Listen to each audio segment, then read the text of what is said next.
Hi everyone, it's been a whole year since I bought my first house, and let me tell you, it's been full of surprises, both good surprises and the challenging ones. In today's video, I'm sharing top 12 things I've learned from this past year of being a homeowner, from the unplanned expenses to the joys and pains of DIY. So if you're a first-time buyer or planning to be one, this video is packed with insights you definitely do not want to miss. Don't forget to like this video. Yes, please like this video and subscribe to this channel. I also have a free home buying checklist that you can download on the link in the description box below. It's absolutely free to download. Without further hesitation, let's get into the 12 lessons.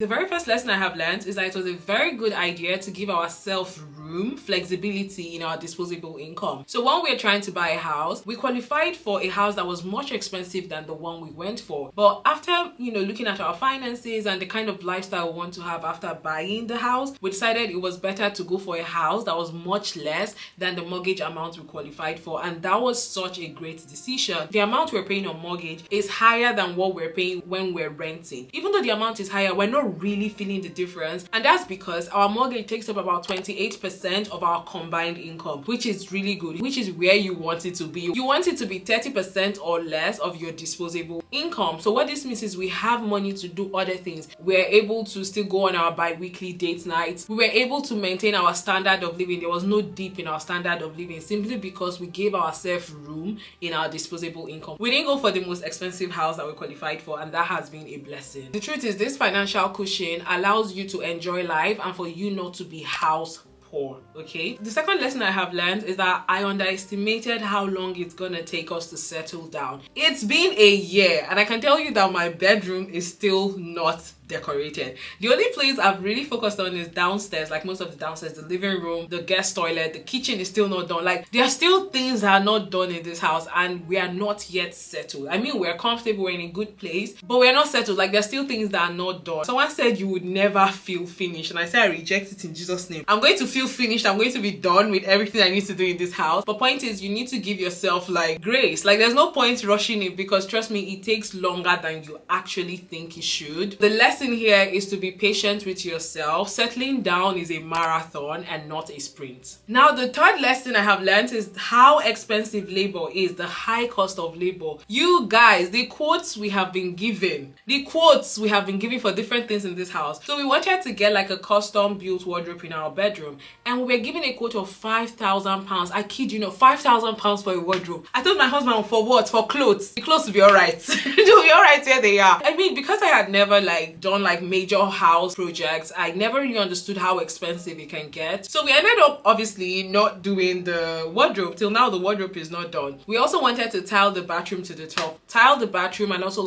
put in a shower door and a couple other things. The quote came up to about £1,800. And I was like, I don't understand. How much is new toilet and new bathroom? Now, if are charging me this much. But that's what it is. Labor is expensive. We're able to find a work around it. So apparently our developers, some of the workers, they do side hustles. So we were able to get their tiler to come and do the tiling for us. So we got it at a much discounted price. We ended up paying, I think, £300, which was so much better than what we're being quoted by an external person. And then for the shower door and everything, we ended up getting also a plumber from our developers, because they are still developing, so they are constantly on the premises. We're able to get them to come in, and we paid that one, I think, £350. So it was £650 compared to the quote of £1,800. Point is, labor is not cheap. Labor is expensive, and you need to factor that in as you're planning to settle in. The next lesson, which obviously you can already guess, is that DIY is now a hobby. Okay, it is a hobby for me. We have learned to do so many things ourselves. I mean, I don't know if you can't see it. The light fixtures in the house, Jason literally had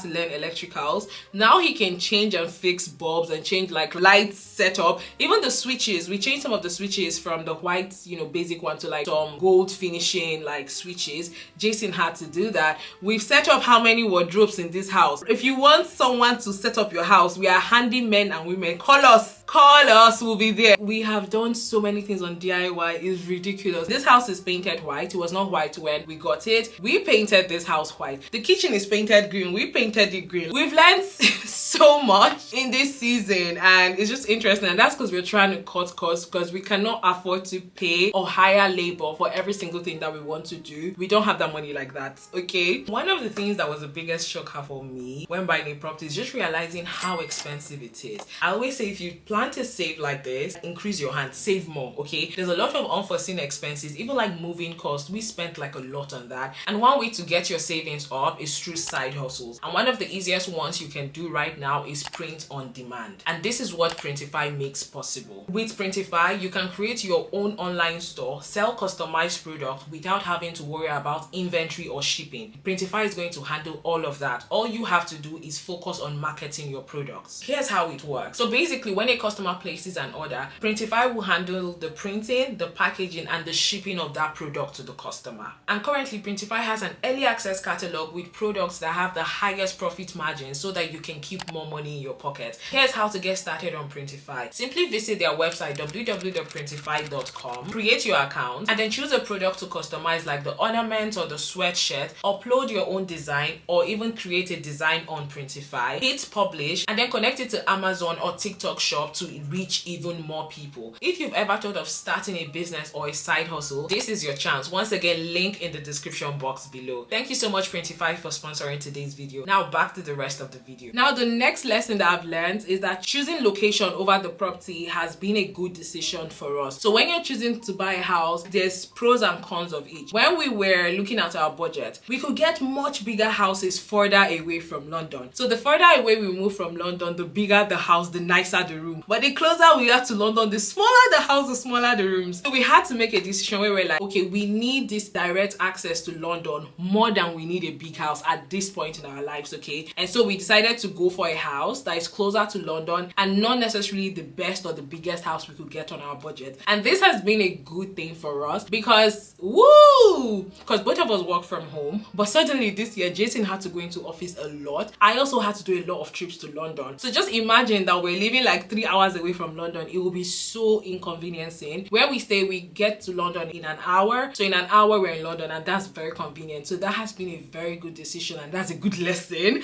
that we made the right choice when it came to that for our own situation. Now the sixth lesson is that we're responsible for the outside of this house. I know it might sound like, did I not know about that? I mean, I knew, but it did not really dawn on me. When we were renting the property, we had like a little garden, but we didn't do anything. We're not like responsible for the upkeep of that garden. It was just there. When we wanted to do activity, we go outside and do like we're gardening, but it was just for fun. But now it's not just for fun. I have a garden at the back. The grass needs to be mowed, okay? Jason had to buy a lawnmower. We're reading up about grasses, how to make the grass grow greener, how to do this. We haven't thinking about putting flowers. We have to start learning how to plant flowers, different things. Basically, like gardening, the landscaping of the property is for you to do. And I'm just like, bro, I mean, I knew that this is my responsibility, but I think not until we started doing it, it did not really dawn on me like that this is actually a chore. It's actually a task to maintain the landscape of the property. The next lesson I have learned is just how expensive it is to set up a home. See, you guys, furniture is expensive, okay? Furnishing a house,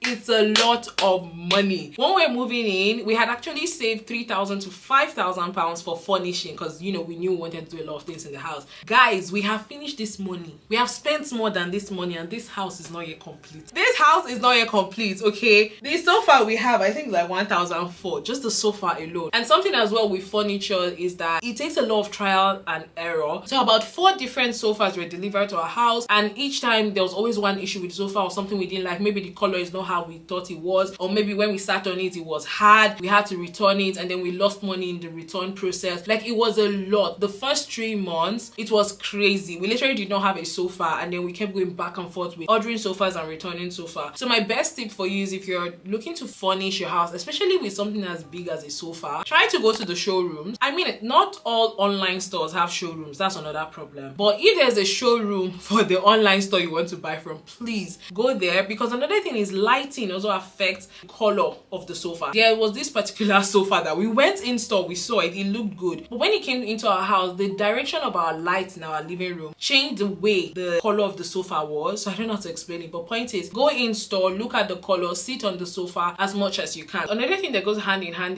with this is one of the biggest lessons I learned is that there's no need buying decor before you move in. I know this is so hard, especially if you're like me. Like, ever since we completed the house buying process, I was so excited. You know, when I go out, I'm thinking of what to buy for this room, what to buy for that room. I started buying so many things. Eventually, when we go into the house, I realized that some of the things I bought, they were not really practical. Like, I could not use them, or like my design idea for the living room changed. For example, even the shelf you're seeing over there, it was never in my initial plan. It was later I decided to like put the shelf. But point is, I had bought so many things that I ended up not using, and I had to then sell them, and I sold them at a loss, which means I just lost money because I could not be patient. So I think if you want to do pre-move in shopping, you can buy things that are generic, like things that you definitely use, and not things that you're tying to certain decor, aesthetic, or feel of some rooms, because trust me, you're gonna change your mind. You're definitely gonna change your mind. So my point is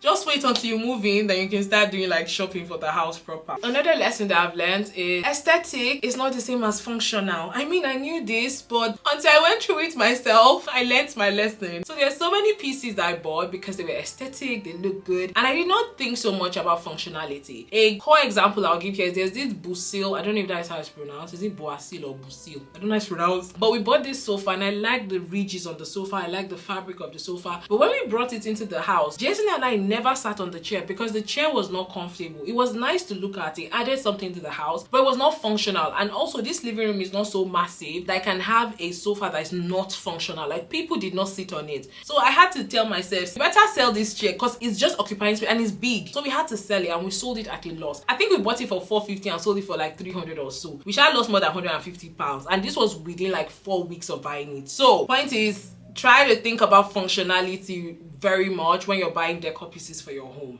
The next lesson I've learned is that it's sometimes cheaper to pay for some bills up front. So there are some bills that when you pay the annual fee, you get a discount as opposed to paying monthly. And a lot of times you can get this with insurance, where if you pay the annual premium, it can be cheaper than the monthly. So I realized that in those instances, it made sense for us to pay the annual so that we can save a little money. But then there are some instances where that doesn't apply, like council tax. I was thinking we could pay for the year ahead and just like save money, but we realized that paying for the year ahead and paying monthly is the same cost. There was no like difference. So that's something you might want to consider, whether you can pay for some things up front, like some bills up front, in order to save like a little money here and there. The last lesson I've learned is that sunlight plays a huge impact in how your home feels and looks, and also how your home gets heated up, if that makes sense. So prior to buying, I mean, I had heard of south facing, north facing, east facing house, or east facing garden rather, and I did not give it much thought. So we got a north facing garden, which is such a bad decision. When you have a south facing garden, it gets a lot of sunlight during the day. When you have east facing garden, it gets morning sunlight. If you have west facing garden, you get like sunset, while north facing doesn't get enough sunlight. That's the one we have, north facing garden. Okay, we don't get a lot of sunlight, which means it's not like the most ideal garden for like barbecues and stuff. But if you have a south facing garden, you're gonna get a lot of sunlight. It's gonna be really nice in summer. So that's something like we did not give a